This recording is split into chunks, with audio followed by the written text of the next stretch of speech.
Before I lose my voice entirely from this sickness, I thought I would try to get out this video. It will probably be a shorter one, but for today's comment deep dive, I was asked 3 questions in a recent message by someone who asked to remain anonymous, so we will just refer to her as M.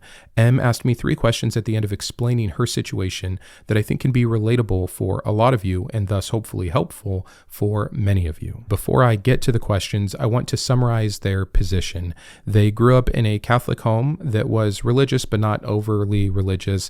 It was healthy is the word that they used. And the real trouble began later as they started to search online for answers about their religion. And I think that this is really common. I think a lot of people live, and I don't want to assume too much here, but in a household that yes, is religious, or they believe in God, and they read the Bible, and maybe they even talk about it sometimes, and they attend service, and maybe that's constant, or maybe it's somewhat irregular, but it's kind of this background noise to their life. But then you always have the individual that takes it serious, as religion kind of demands, and certain questions aren't answered as well as someone might like. Things don't add up, and eventually you go searching for information.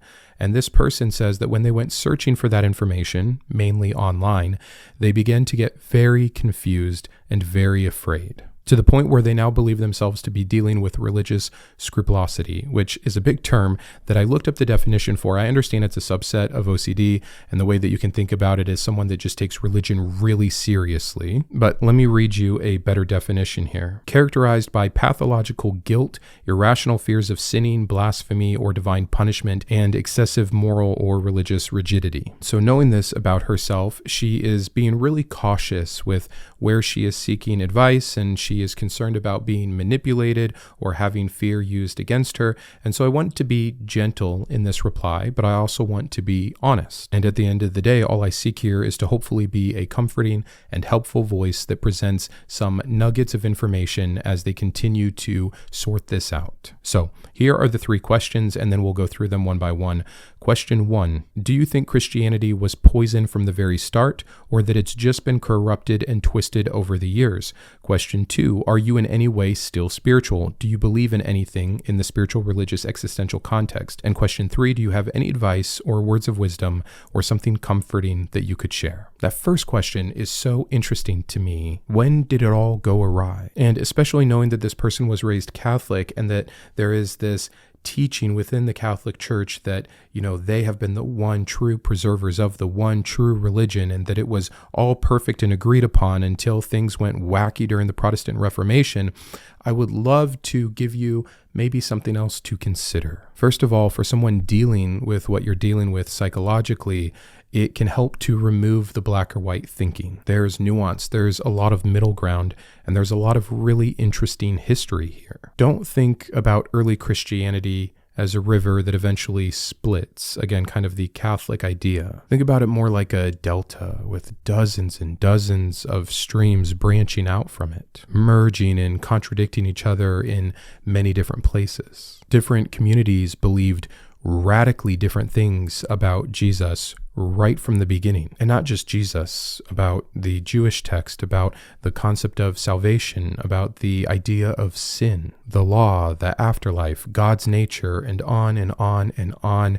There was so much disagreement. Some versions emphasized compassion and humility and care for the poor. Others emphasized obedience and purity and punishment and authority. Those weren't later distortions. They were there from the beginning, and they were all competing with each other side by side. So the first thing I want to pinpoint here is right off the bat, there was good, helpful things, and there were bad, harmful things within the same religion, within the same texts even. And by the way, there was an agreement on which text made up the canon that represented the religion. These are all things that you can go and continue to explore for yourself, and again, continue to watch my catalog and many other creators out there who have addressed a lot of these issues. One thing that I think can help let yourself off the hook of having to feel like you have to know is understanding that no one has ever known. There's never been an agreed upon Christianity. There's been forms that were put forward more, forms that had more political or military or financial backing, versions that worked better for some cultures and some people groups in some places on earth and in some times than in others. But we can't say it was poison from the start or good from the start, because it never was something from the start. It was many things, and those many things had so much nuance of their own. Within just the first few centuries, power, control, doctrine, these things got entwined together. What once was a bunch of people questioning things and being able to say things out loud and disagree and debate, so kind of open-ended, it started to close in. There started to be a right answer, and that correct answer was enforced by authority. And what survived, or what became popular here or there, or what canon got put together when, wasn't so much about what was the healthiest or what was the most true even. It was what aligned with the power structures at that time the best, what was most useful. That's a very different thing and a very important thing to understand. To be clear, I don't think that every Christian idea is inherently toxic. You hear me talk about the harm of Christianity all the time, but I hope I've done a good job in sharing some of the things that I have liked about it and that I think do work. Problem is we don't get to think about Christianity the same way that we do a particular philosophy, where we get to pick and choose and say, hey, I like that, I'm going to take that. Because there's a truth claim to Christianity in most of its forms, that it's the one true religion, that it's the only real religion that represents the only real God, and that it has these eternal consequences attached to it. So when you take that truth claim, despite some things being good and some things being bad, if that claim isn't true, then I don't see how it can result in anything entirely positive in the first place. By default, that is going to cause harm. Even the very fact that its tradition is inherently unstable, as I hope I've explained from a pretty high level, think about what that means for someone like yourself, Em. Someone who needs clarity and consistency and emotional safety. It can't be found if you're actually trying, like it seems like you are, to find out what's true within the religion, because you're always going to get different answers. There's always competing ideas. There's always different interpretations. There's thousands of denominations. So an unstable system, which is what Christianity is, I think would be incredibly dangerous, psychologically speaking, for people like yourself, people like myself, people that care about truth. Now, I don't know you and I don't know your family, but in the email that you gave me, if it seems like everyone at your home is kind of going through the motions and they just accept this, they try not to think too deeply about it, that's why they can't answer your questions, but you're the person who wants to go deeper, and upon going deeper, bam, open the floodgates of psychological harm. That makes a great deal of sense to me. And I'll save some of this for answering your third question, but I would say, don't beat yourself up then. Do you see how that happened? And then what that says about the religion. Now, there's a different way to answer this first question. I'm not going to start all over, but when you ask me, was it poisoned from the beginning or did it get twisted and corrupted along the way? I gave you the nuanced answer already, but there's something else. Just look at the nature of the God that is claimed in his supposed word. If you do that, I think you can make a case that it's poison from the beginning, because I think that just looking at, say, the law of Moses, that's nothing but poison. I shouldn't say that.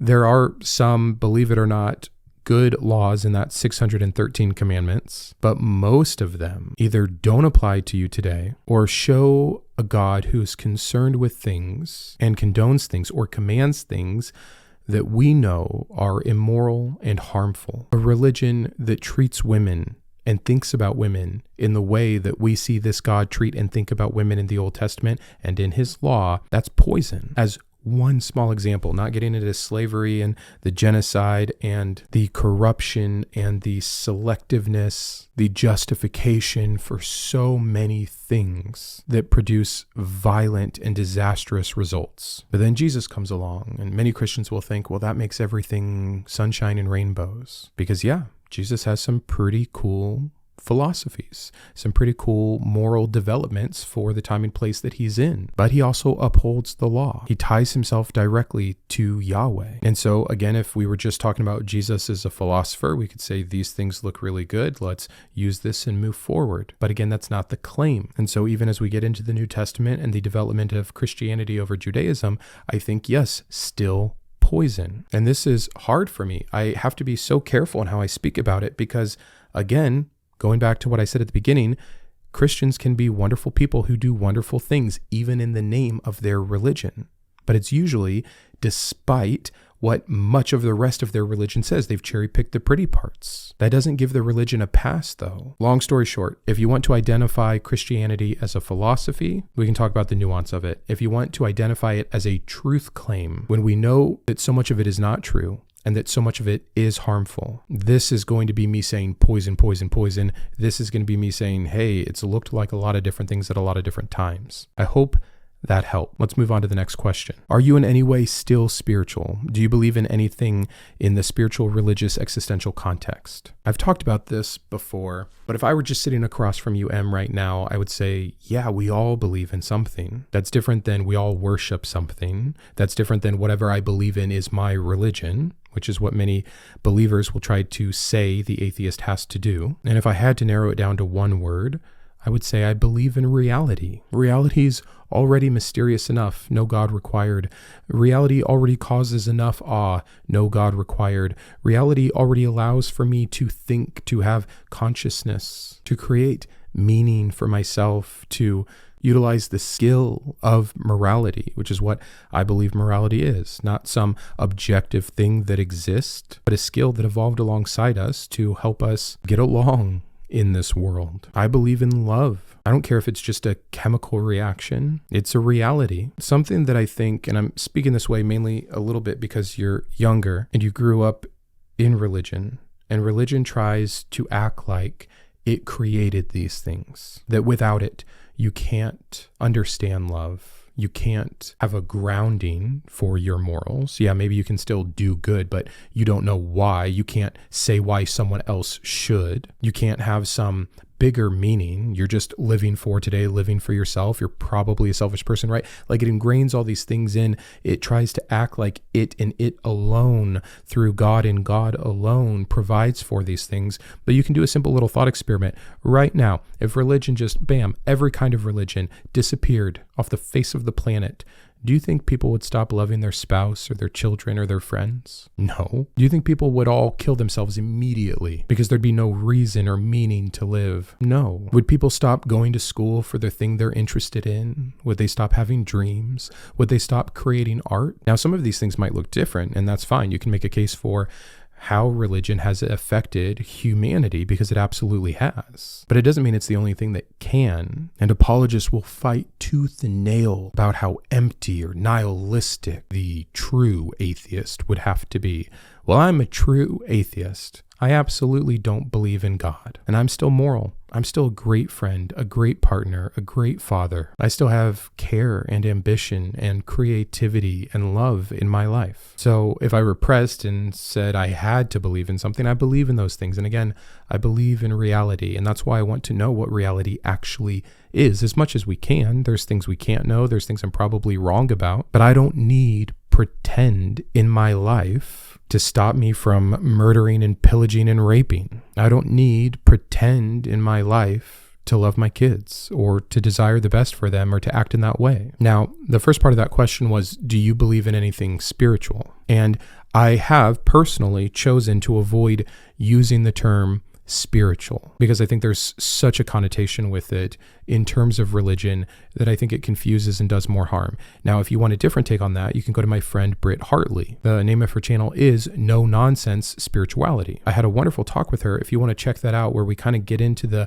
minutia of that. And if what you mean by spiritual is transcendence and awe, then yeah, I'm super spiritual. I still love tradition and ritual. I still think it's important to go look at the stars and get out in nature. I still have deep feeling and existential desires that lead and or influence a lot of parts of my life. Religion doesn't get to own that. It doesn't have a monopoly on it. But if you mean spiritual in terms of anything Supernatural? No, I don't believe in the supernatural. Open if there's good evidence, but so far anything, whether you're talking about ghost or karma or horoscopes or whatever, other gods, I don't see it. Convince me. I also just think that those things don't matter as much. I think that they are like religion, crutches for existential dread and the human hating of I don't know, which I get. Oh, I don't like to not know either, but I've gotten a lot better at accepting what I don't know, what I can't know, instead of what religion always does, pretending to know. And so in a very real way, I'm incredibly agnostic. I'm just atheistic toward the particular supernatural claims that have been put before me that have bad evidence or no evidence, or have been proved false through other evidence. I hope that some of that verbiage can give you relief. I hope that you can start to maybe see yourself in that same way if it works for you. You can still be spiritual. You can still enjoy the transcendent. You can still be a believer in many things, even if you lose your belief in the God of your childhood. And then your last question, do you have any advice or words of wisdom or something comforting you could share? Well, hopefully I've already given you some things. But again, if I were your friend sitting across from you trying to encourage you in this difficult time, I would first say to you that your fear makes sense. Your anxiety over this situation, of course you have it. Not because those beliefs are true, which again, the religious, the apologists, they always try to shove that down. Why do you think you care about this so much? Why do you think you're struggling so much? Why do you think you feel such discontent when you've left the idea of religion? I'll tell you why. Because that system trains fear into you, especially the kind of person who cares about getting things right. Think about what you've been taught. You have been taught, if you have been taught religiously, that what you think, literally what goes on between your ears, matters eternally. That your interpretations matter eternally. That your mistakes matter eternally. And that the cost of getting any of that wrong is infinite. Of course you have fear and anxiety over getting this right. You would be a fool not to. In fact, I think it is kind of a silly thing. I am not putting down the term religious scrupulosity. Sorry, but can't say that word very well. But how could you not think too deeply about this concept? What concept could require or earn more thoughtful attention? Unlike you, I grew up in an extremely extreme religious home and environment in general. And that still makes sense to me if you really believe the claims of the religion. If you really believe everyone's going to hell if they get it wrong, you're going to make sure people aren't getting it wrong, including yourself. You're going to be talking about it all the time. You're going to be investigating it. You're going to be double checking it. But once you know that claim is not true, I'm not going to say you're instantly cured of this, but it goes a long way. And you can understand that you get one life, and it's this life, it's not the next life. And so instead of taking the advice of the Bible, that ultimately this is the blink of an eye compared to your real life, you again get to turn that attention inward now to this world, to your life, your experience here. Who's the person you're going to be? If this is all we get, this is all that matters, and you no longer need to spend hours of your time trying to figure out the correct interpretation of this passage, or months of your year toward what denomination is closest to the truth. That's the comfort I want to offer you, that once you really know, and it can take a while when you've been raised and programmed differently, but once you really know that Yahweh is as false as Zeus, and the Bible isn't holy, that this wasn't inspired by the God of all creation, that it's another man-made product like the Vedas or the Quran or the Book of Mormon. Ask yourself that. Does it keep you up at night wondering about the Book of Mormon? How much research have you done on the surahs in the Quran? How much sweat and tears have poured out of your body as you try to understand the mysteries of the Vedas? I would bet none. Do you know why?